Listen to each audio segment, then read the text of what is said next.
Of campus academy 10th standard geography 3rd chapter മാനവ വിഭവശേഷി വികസനം ഇന്ത്യയിൽ എന്ന പാഠഭാഗത്തിൻ്റെ അവസാനത്തെ എപ്പിസോഡിലേക്ക് ഏവർക്കും ഹൃദ്യമായ സ്വാഗതം. കഴിഞ്ഞ ക്ലാസ് നമ്മൾ ചർച്ച ചെയ്തത് മാനവ വിഭവത്തിൻ്റെ ഗുണപരമായ സവിശേഷതകളാണ്. ഇന്ന് നമുക്ക് ചർച്ച ചെയ്യാനുള്ളത് മാനവ വിഭവത്തിൻ്റെ ഗുണപരമായ സവിശേഷതകളെക്കുറിച്ചാണ്. അധ്വാനശേഷിയെ മെച്ചപ്പെടുത്തുന്ന ഗുണപരമായ ഘടകങ്ങളെക്കുറിച്ചാണ് ഇതിൽ ആദ്യമായി പരിശോധിക്കുന്നത്. അതിലൊന്ന് വിദ്യാഭ്യാസം, മറ്റൊന്ന് ആരോഗ്യ പരിപാലനം, പരിശീലനങ്ങൾ, സാമൂഹിക മൂലധനം.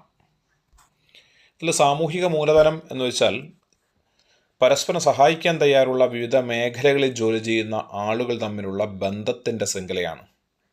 പരസ്പരം സഹായിക്കാൻ തയ്യാറുള്ള വിവിധ മേഖലകളിൽ ജോലി ചെയ്യുന്ന ആളുകൾ തമ്മിലുള്ള ബന്ധത്തിൻ്റെ ശൃംഖല, ഒരു കൂട്ടായ്മ. ആ സമൂഹം ഫലപ്രദമായി പ്രവർത്തിക്കാൻ പ്രാപ്തമാക്കുന്നു എന്നുള്ളതാണ് എൻ്റെ പ്രത്യേകത. അതിൽ നമ്മൾ കഴിഞ്ഞ പ്രളയകാലത്ത് മത്സ്യത്തൊഴിലാളികളെ പോലുള്ളവർ നൽകിയ സേവനം സാമൂഹ്യ മൂലധനത്തിൻ്റെ ഉദാഹരണമാണ്. ഇപ്പോൾ വയനാട്ടിൽ സംഭവിച്ചുകൊണ്ടിരിക്കുന്ന ഉരുൾപൊട്ടലുമായി ബന്ധപ്പെട്ട് ആളുകൾ സന്നദ്ധ സേവന പ്രവർത്തനം നടത്തുന്നത് എന്താണ്? സാമൂഹിക മൂലധനത്തിന് ഉദാഹരണമാണ്. ഇതാണ് സാമൂഹിക മൂലധനം എന്നുകൊണ്ട് അർത്ഥമാക്കുന്നത്. പരസ്പരം സഹായിക്കാൻ തയ്യാറുള്ള വിവിധ മേഖലകളിൽ ജോലി ചെയ്യുന്ന ആളുകൾ തമ്മിലുള്ള ബന്ധത്തിൻ്റെ ശൃംഖല. നമുക്കിനി പരിശോധിക്കുന്ന വിദ്യാഭ്യാസം എങ്ങനെയാണ് രാജ്യത്തിൻ്റെ വികസനത്തെ സഹായിക്കുന്നത് എന്നുള്ളൊരു ഫ്ലോ ചാർട്ടാണ്. ടെക്സ്റ്റ് ബുക്കിലുണ്ട്. വിദ്യാഭ്യാസം വ്യക്തിയുടെ കഴിവ് മെച്ചപ്പെടുത്തും. വിദ്യാഭ്യാസം കിട്ടിയെങ്കിൽ മാത്രമേ വ്യക്തിയുടെ കഴിവ് മെച്ചപ്പെടുകയുള്ളൂ. സാങ്കേതിക വിദ്യകൾ ഉപയോഗിക്കാനുള്ള അറിവ് ലഭിക്കുന്നു. ഇപ്പോൾ സാങ്കേതിക ജ്ഞാനം വേണമെങ്കിൽ വിദ്യാഭ്യാസം കൂടിയേ തരുള്ളൂ.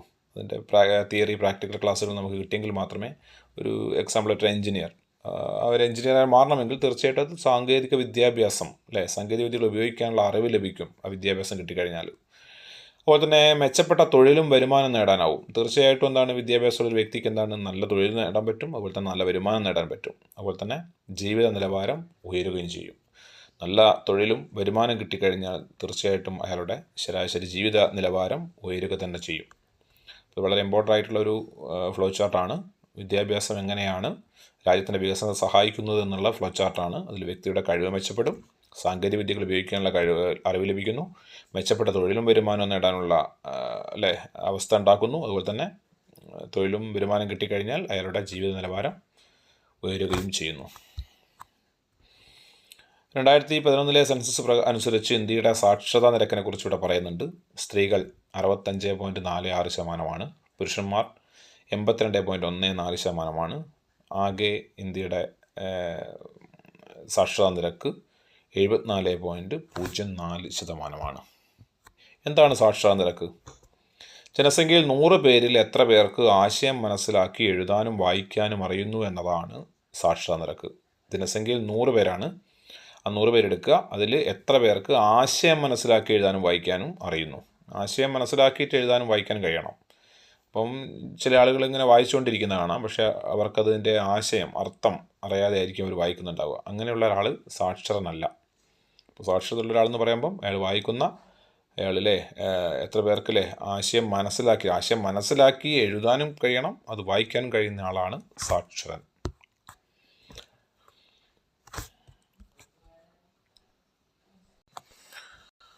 അടുത്ത് നമുക്ക് ചർച്ച ചെയ്യാനുള്ളത് മാനവ വിഭവശേഷി മെച്ചപ്പെടുത്തുന്ന തരത്തിലുള്ള നിരവധി പ്രവർത്തനങ്ങൾ നമ്മുടെ രാജ്യത്ത് നടക്കുന്നുണ്ട്. അപ്പോൾ വ്യക്തിയുടെ കഴിവുകൾ വികസിപ്പിക്കാൻ തക്കതായിട്ടുള്ള നിരവധി പദ്ധതികൾ നിങ്ങളുടെ ടെക്സ്റ്റ് ബുക്കിൽ ഷെഡ്യൂൾ ചെയ്തിട്ടുണ്ട്. അതിൽ നിരവധി പദ്ധതികളുണ്ട്. അതിലൊന്നാണ് സംയോജിത ശിശുവികസന സേവന പരിപാടി, സമഗ്ര ശിക്ഷാ അഭിയാൻ, രാഷ്ട്രീയ ഉച്ചതല ശിക്ഷാ Abhiyan, national skill development and monetary reward scheme. ഇവ ഓരോന്നും നമുക്ക് പഠിക്കാനുണ്ട്. എന്താണ് സംയോജിത ശിശുവികസന സേവന പരിപാടി? അവരുടെ ലക്ഷ്യം എന്താണ്? 6 വയസ്സ് വരെയുള്ള ശിശുക്കളുടെ സമഗ്ര വികസനമാണ് സംയോജിത ശിശുവികസന സേവന പരിപാടിയുടെ ലക്ഷ്യം. ഗർഭിണികളുടെയും മുലയൂട്ടുന്ന അമ്മമാരുടെയും ആരോഗ്യ പരിപാലനമാണ് ഇതിൻ്റെ ലക്ഷ്യമാക്കുന്നത്. പ്രത്യേകിച്ച് ഗർഭസ്ഥാവസ്ഥയിലിരിക്കുന്ന കുഞ്ഞുങ്ങൾക്ക് നല്ല ആരോഗ്യം കിട്ടിയെങ്കിൽ മാത്രമേ ആ കുട്ടിക്ക് നല്ല ആരോഗ്യത്തോടു കൂടി വളരാൻ പറ്റുള്ളൂ എന്നുള്ളതാണ് അതിൻ്റെ ഒരു അടിസ്ഥാനം. സംയോജിത ശിശുവികസന സേവന പരിപാടിയുടെ ലക്ഷ്യം എന്ന് പറയുന്നത് 6 വയസ്സ് വരെയുള്ള ശിശുക്കളുടെ സമഗ്ര വികസനമാണ്. അതുപോലെ തന്നെ ഗർഭിണികളുടെയും മുലയൂട്ടുന്ന അമ്മമാരുടെയും ആരോഗ്യ പരിപാലനമാണ്.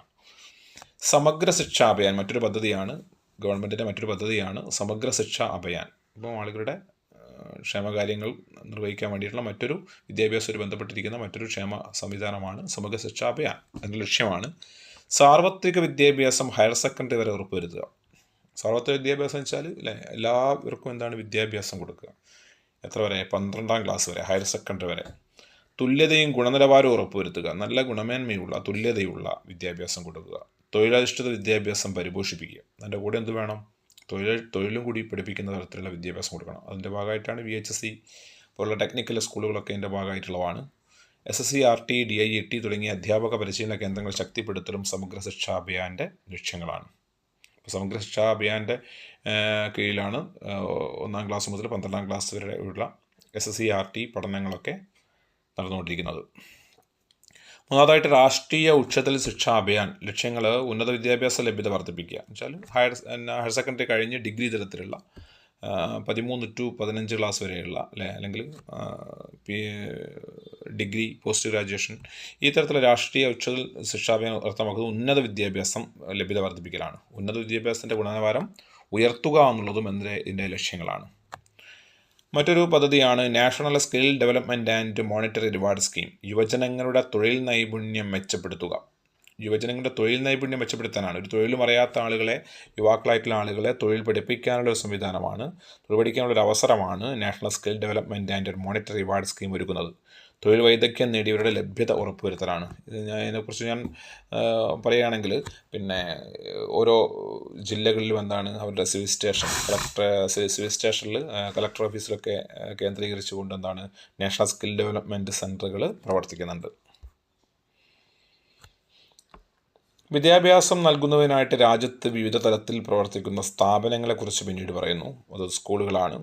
സ്കൂളുകൾ കഴിഞ്ഞാൽ കോളേജുകളുണ്ട്, സർവകലാശാലകളുണ്ട്, സാങ്കേതിക വിദ്യാഭ്യാസ സ്ഥാപനങ്ങളുണ്ട്, പോളിടെക്നിക് പോലുള്ള സാങ്കേതിക വിദ്യാഭ്യാസ സ്ഥാപനങ്ങൾ. വിദ്യാഭ്യാസ അവകാശ നിയമത്തെക്കുറിച്ച് നിങ്ങൾ കേട്ടിട്ടുണ്ടാവും. വിദ്യാഭ്യാസം മൗലിക അവകാശമാക്കുകയും 2009 വിദ്യാഭ്യാസ അവകാശ നിയമം പാസ്സാക്കുകയും ചെയ്തിട്ടുണ്ട്. എല്ലാവർക്കും പ്രാഥമിക വിദ്യാഭ്യാസം എന്ന ലക്ഷ്യം ഭരണഘടന RTE വഴി ഉറപ്പു നൽകുന്നുണ്ട്. എല്ലാവർക്കും പ്രാഥമിക വിദ്യാഭ്യാസം ഉറപ്പു നൽകുന്ന സംവിധാനം വിദ്യാഭ്യാസം മൗലിക അവകാശമാക്കി 2009 വിദ്യാഭ്യാസ അവകാശ നിയമം പാസ്സാക്കിയത് 2009. അപ്പം സർവ്വത്ര വിദ്യാഭ്യാസം വെച്ചാൽ എല്ലാവർക്കും വിദ്യാഭ്യാസം ചെയ്യാനുള്ള അവകാശമുണ്ട്. തീർച്ചയായിട്ടും 14 വയസ്സുള്ള വിദ്യാർത്ഥികൾക്ക് സൗജന്യവും നിർബന്ധിതവുമായിട്ട് വിദ്യാഭ്യാസം കൊടുക്കുക എന്ന് പറയുന്നത് നമ്മുടെ ഭരണഘടന വിഭാവനം ചെയ്യുന്ന ഒരു കാര്യം കൂടിയാണ്. ഇന്ത്യയിലെ വിദ്യാഭ്യാസ രംഗത്ത് ഇനിയും പരിഹരിക്കേണ്ടതായ പ്രശ്നങ്ങളെക്കുറിച്ചാണ് പിന്നീട് പറയുന്നത്. വിദ്യാഭ്യാസ മേഖലയിൽ അടിസ്ഥാന സൗകര്യങ്ങളുടെ ലഭ്യത കുറവ്. പ്രാഥമിക വിദ്യാഭ്യാസം പൂർത്തിയാക്കാതെ ഒരു വിഭാഗം വിദ്യാലയങ്ങളിൽ നിന്ന് കൊഴിഞ്ഞു പോകുന്നു.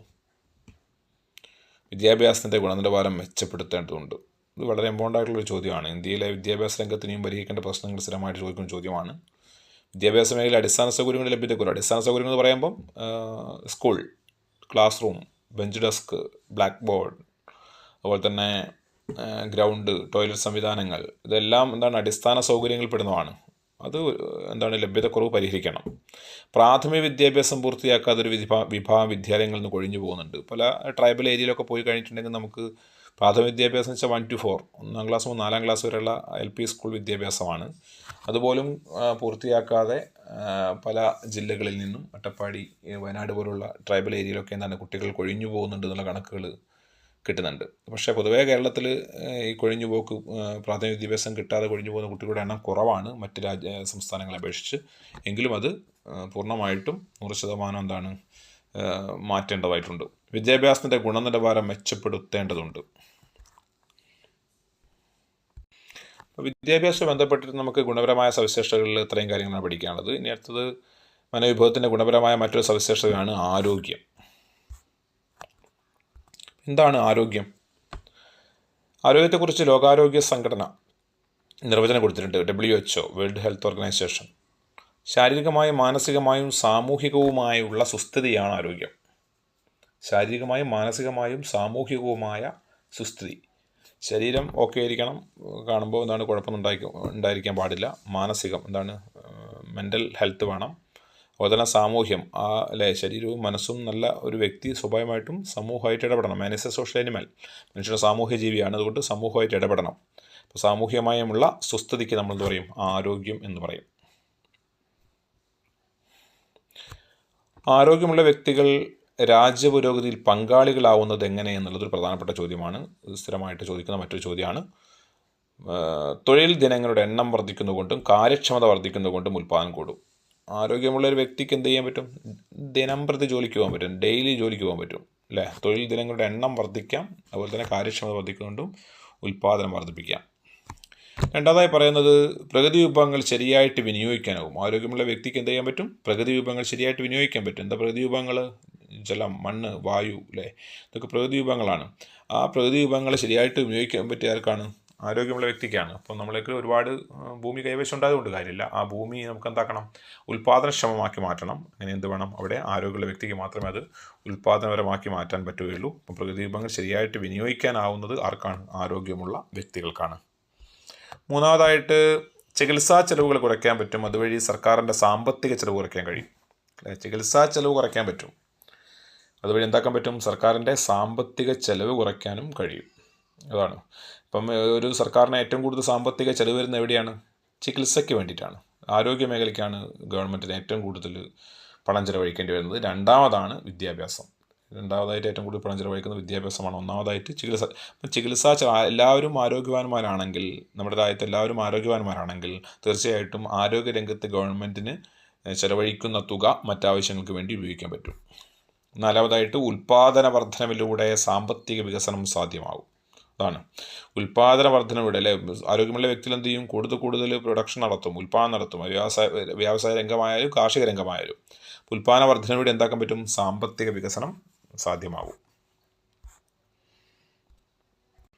അപ്പം ആരോഗ്യമുള്ള വ്യക്തികൾ രാജ്യപുരോഗതിയിൽ പങ്കാളികളാവുന്ന എങ്ങനെ ചോദിച്ചു കഴിഞ്ഞാൽ നമുക്ക് ഇത്രയും പോയിന്റാണ് എഴുതേണ്ടത്. സ്ഥിരമായിട്ട് ചോദിക്കുന്ന 4 മാർക്കിലെ ചോദ്യമാണ്.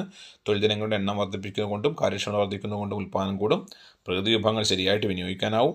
ചികിത്സാ സൗകര്യങ്ങളിലെ ചിലവുകൾ കുറയ്ക്കാൻ പറ്റും. അതുവഴി സർക്കാരിൻ്റെ സാമ്പത്തിക ചിലവ് കുറയ്ക്കാം. അത്തരം പണം മറ്റാവശ്യങ്ങൾക്ക് ഉപയോഗിക്കാം.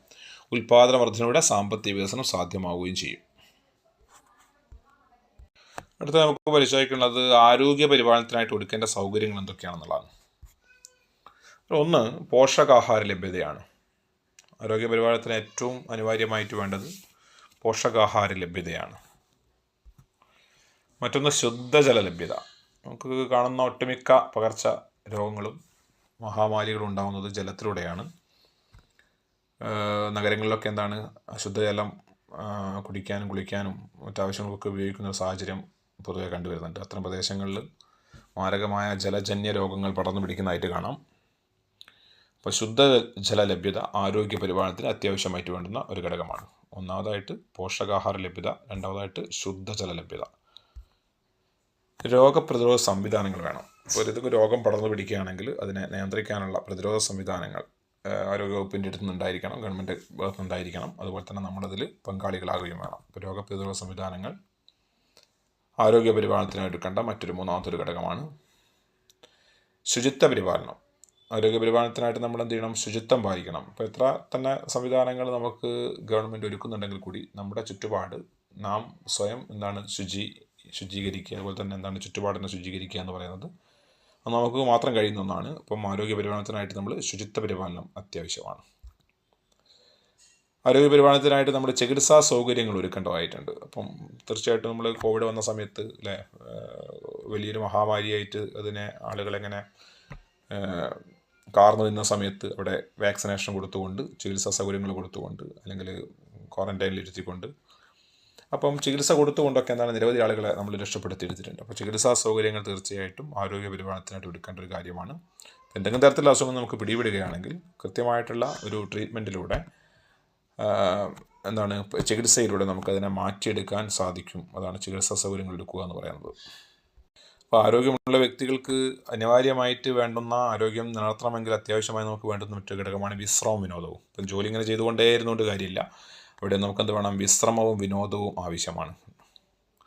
അപ്പം നമ്മൾ ആഴ്ചയിൽ ഒരു ദിവസം റെസ്റ്റ് എടുക്കുന്നതും കാര്യങ്ങളൊക്കെ വിശ്രമം വിനോദം മനുഷ്യന് റിലാക്സേഷന് വേണ്ടിയിട്ടാണ് നമ്മൾ യാത്ര പോകുന്നതും അല്ലെ, വിനോദം ടൂറ് പോകുന്നതും അല്ലെങ്കിൽ പുറത്തേക്ക് ഇറങ്ങുന്നതും സിനിമ കാണുന്നതും ഒക്കെ ഈ വിനോദം വിശ്രമത്തിനും വിനോദത്തിനും വേണ്ടിയിട്ടാണ്. അപ്പോൾ 6 ദിവസം ജോലി എടുക്കുന്ന ഒരാൾ സൺഡേ എന്ത് ചെയ്യുന്നു അല്ലേ, വിശ്രമ വിനോദത്തിനും പോകുന്നുണ്ടെങ്കിൽ അതൊരു മാനസിക ഉല്ലാസത്തിനും അവരുടെ ആരോഗ്യം നിലനിർത്താനും അത് ആവശ്യമാണ്.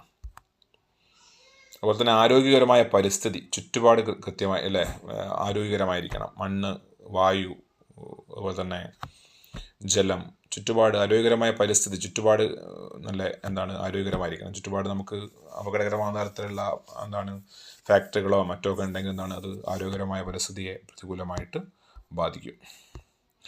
അപ്പോൾ അതിൽ നമ്മൾ ആരോഗ്യ പരിപാലനത്തിനായിട്ട് ഒരുക്കേണ്ട സൗകര്യങ്ങൾ ഏവാന്ന് ചോദിച്ചു കഴിഞ്ഞാൽ നമ്മൾ ലിസ്റ്റ് ചെയ്യേണ്ടത് പോഷകാഹാര ലഭ്യത, ശുദ്ധജല ലഭ്യത, രോഗപ്രതിരോധ സംവിധാനങ്ങൾ, ശുചിത്വ പരിപാലനം, ചികിത്സാ സൗകര്യങ്ങൾ, വിശ്രമവും വിനോദവും ഉറപ്പുവരുത്തൽ, ആരോഗ്യകരമായിട്ടുള്ള പരിസ്ഥിതി സൃഷ്ടിക്കൽ എന്നിവയാണ്. ഇന്ത്യയിൽ ചികിത്സാരംഗത്ത് വിവിധ തലങ്ങളിൽ പ്രവർത്തിക്കുന്ന സർക്കാർ സ്ഥാപനങ്ങളെക്കുറിച്ച് നിങ്ങളുടെ പാഠഭാഗം പറഞ്ഞു പോകുന്നുണ്ട്. മെഡിക്കൽ കോളേജുകൾ, ജില്ലാ ആശുപത്രികൾ, സാമൂഹിക ആരോഗ്യ കേന്ദ്രങ്ങൾ, പ്രാഥമിക ആരോഗ്യ കേന്ദ്രങ്ങൾ, ആരോഗ്യ ഉപകേന്ദ്രങ്ങൾ. അപ്പോൾ നിങ്ങൾ നാട്ടിൻ പുറത്ത് നോക്കുകയാണെങ്കിൽ ആരോഗ്യ ഉപകേന്ദ്രങ്ങൾ ഉണ്ടാവും, ഹെൽത്ത് സെൻ്റർ എന്ന് പറയും. തൊട്ട് മുകളിലെ പ്രാഥമിക ആരോഗ്യ കേന്ദ്രങ്ങൾ, ഏതെങ്കിലും ഒരു ഡോക്ടറുടെ സാന്നിധ്യമുള്ള പ്രാഥമിക ആരോഗ്യ കേന്ദ്രങ്ങൾ. തൊട്ട് മുകളിലേക്ക് സാമൂഹ്യ ആരോഗ്യ കേന്ദ്രങ്ങൾ, നിങ്ങൾ കൊയിലാണ്ടി ഹോസ്പിറ്റൽ പോലുള്ള സാമൂഹ്യ ആരോഗ്യ കേന്ദ്രങ്ങൾ, താലൂക്ക് തലത്തിലുള്ള. അതുപോലെ തന്നെ ജില്ലാ ആശുപത്രികൾ അല്ലേ, നമ്മുടെ ഓരോ ജില്ലയിലും ജില്ലാ ആശുപത്രികൾ, ബീച്ച് ഹോസ്പിറ്റൽ പോലുള്ള ജില്ലാ ഹോസ്പിറ്റലുകൾ. ദെൻ മെഡിക്കൽ കോളേജുകൾ, അതിനെ കുറച്ചുകൂടി മുകളിലേക്ക് പോവുകയാണെങ്കിൽ മെഡിക്കൽ കോളേജ് ഏറ്റവും ആരോഗ്യരംഗത്ത് പ്രവർത്തിക്കുന്ന ഏറ്റവും ടോപ്പസ്റ്റായി നിൽക്കുന്ന ആരോഗ്യ സ്ഥാപനങ്ങളാണ് മെഡിക്കൽ കോളേജുകൾ. ഇതാണ് സർക്കാർ ഒരുക്കിയിട്ടുള്ള ആരോഗ്യ സേവന മേഖലകൾ. ഇന്ത്യയിലെ ഗുണമേന്മയുള്ള ആരോഗ്യ സേവനങ്ങൾ എല്ലാവർക്കും ലഭ്യമാക്കുന്നതിന് വേണ്ടി പ്രവർത്തിക്കുന്ന 2 പദ്ധതികളുണ്ട്. ഇത് വെരി ഇമ്പോർട്ടൻ്റ് ആണ്. ഒന്ന് ദേശീയ ഗ്രാമീണ ആരോഗ്യ മിഷൻ, മറ്റൊന്ന് ദേശീയ നഗരാരോഗ്യ മിഷൻ. എന്താണ് ദേശീയ ഗ്രാമീണ ആരോഗ്യ മിഷൻ്റെ ലക്ഷ്യം? ഗ്രാമീണ മേഖലയിൽ മെച്ചപ്പെട്ട ആരോഗ്യ സേവനം ലഭ്യമാക്കുക എന്നതാണ് ദേശീയ ഗ്രാമീണ ആരോഗ്യ മിഷൻ്റെ ലക്ഷ്യം. ഗ്രാമീണ മേഖലയിലെ മെച്ചപ്പെട്ട ആരോഗ്യ സേവനം ലഭ്യമാക്കാൻ വേണ്ടി ഇതിന് ഹെൽത്ത് ഇൻസ്പെക്ടർമാരൊക്കെ പ്രവർത്തിക്കുന്നുണ്ട്, ആശാ വർക്കേഴ്സൊക്കെ പ്രവർത്തിക്കുന്നതിൻ്റെ ഭാഗമായിട്ടാണ്. രണ്ടാമതായിട്ട് ദേശീയ നഗരാരോഗ്യ മിഷൻ. അതിൻ്റെ ലക്ഷ്യം 50,000-ലധികം ജനസംഖ്യയുള്ള പട്ടണങ്ങളിലെ ചേരി നിവാസികൾക്കും മറ്റും പാർശ്വവൽക്കരിക്കപ്പെട്ടവർക്കും മെച്ചപ്പെട്ട ആരോഗ്യ സേവനം ലഭ്യമാക്കുക. വളരെ തിരക്കേറിയ നഗരങ്ങളിൽ, ഏകദേശം 50,000-ലൊക്കെ അധികം ജനസംഖ്യയുള്ള പട്ടണങ്ങളിൽ സ്ലംസിലൊക്കെ താമസിക്കുന്ന ചേരി പ്രദേശങ്ങളൊക്കെ താമസിക്കുന്ന ആളുകൾക്ക്, പാർശ്വവൽക്കരിക്കപ്പെട്ട വീടില്ലാത്തവർ അല്ലെങ്കിൽ നഗരങ്ങളിൽ അലഞ്ഞിരിക്കുന്ന ആൾക്കാർ, ഇവർക്കൊക്കെ വേണ്ടി മെച്ചപ്പെട്ട ആരോഗ്യ സേവനം ലഭ്യമാക്കാൻ വേണ്ടി പ്രവർത്തിക്കുന്ന ആരോഗ്യ പ്രവർത്തന മേഖലയാണ് ദേശീയ നഗരാരോഗ്യ മിഷൻ. അപ്പോൾ 2 സ്ഥാപനങ്ങളാണ്. ഒന്ന് ദേശീയ ഗ്രാമീണ, ഇന്ത്യയിൽ ഗുണമേന്മയുള്ള ആരോഗ്യ സേവനങ്ങൾ ലഭ്യമാക്കാൻ വേണ്ടി പ്രവർത്തിക്കുന്ന 2 പദ്ധതികളാണ്. ഒന്ന് ദേശീയ ഗ്രാമീണ ആരോഗ്യ മിഷൻ, മറ്റൊന്ന് ദേശീയ നഗരാരോഗ്യ മിഷൻ. ഈ പാഠഭാഗത്തിൽ ഏറ്റവും അവസാനമായി നമുക്ക് പഠിക്കാനുള്ളത് ആയുർദൈർഘ്യം എന്നാൽ എന്ത് എന്നാണ്. ഒരു വ്യക്തി ശരാശരി എത്ര വയസ്സുവരെ ജീവിച്ചിരിക്കുന്നു എന്നതാണ് ആയുർദൈർഘ്യം. ഒരു വ്യക്തി ശരാശരി എത്ര വയസ്സുവരെ ജീവിച്ചിരിക്കുന്നു എന്നതാണ് ആയുർദൈർഘ്യം. അപ്പം നമ്മുടെ മനോവിഭവശേഷി വികസനം എന്ന പാഠഭാഗം ഇവിടെ അവസാനിക്കുകയാണ്. കോട്ടകളിലേക്ക് നമുക്ക് ആവശ്യമായിട്ട് വേണ്ടത് 3 ചാപ്റ്റേഴ്സാണ്. 3 പാഠങ്ങൾ നമ്മൾ ഈ ഒരു ഓഫ് ക്യാമ്പസ് അക്കാഡമി വഴി നമ്മളിത് പൂർത്തിയാക്കിയിരിക്കുകയാണ്. ഇതിന് വരും ദിവസങ്ങൾ പരീക്ഷയ്ക്ക് മുമ്പായിട്ട് 3 ചാപ്റ്ററിൽ ക്വസ്റ്റ്യൻ ബേസ് ചെയ്തുകൊണ്ടുള്ള ക്ലാസ് ലഭിക്കുന്നതായിരിക്കും. അതിന് മുമ്പായിട്ട് ഈ ക്ലാസ് പൂർണ്ണമായിട്ടും കണ്ടതിന് ശേഷം നിങ്ങൾ എന്ത് ചെയ്യുക, ഇത് സബ്സ്ക്രൈബ് ചെയ്യുക, ഷെയർ ചെയ്യുക, ബെൽ ബട്ടൺ എനേബിൾ ചെയ്യുക. വരാനിരിക്കുന്ന 1, 2, 3 പാഠഭാഗങ്ങളിലെ ചോദ്യോത്തരങ്ങൾ അടങ്ങിയിട്ടുള്ള റിവിഷൻ അടുത്ത ക്ലാസ്സിലുണ്ടാവും, അടുത്ത എപ്പിസോഡിലുണ്ടാവും. അതെല്ലാവരും വീക്ഷിക്കുമെന്ന് കരുതുന്നു. എല്ലാവർക്കും ഒരിക്കൽ കൂടി നന്ദി അറിയിക്കുകയാണ്. Thank you for watching. Thank you.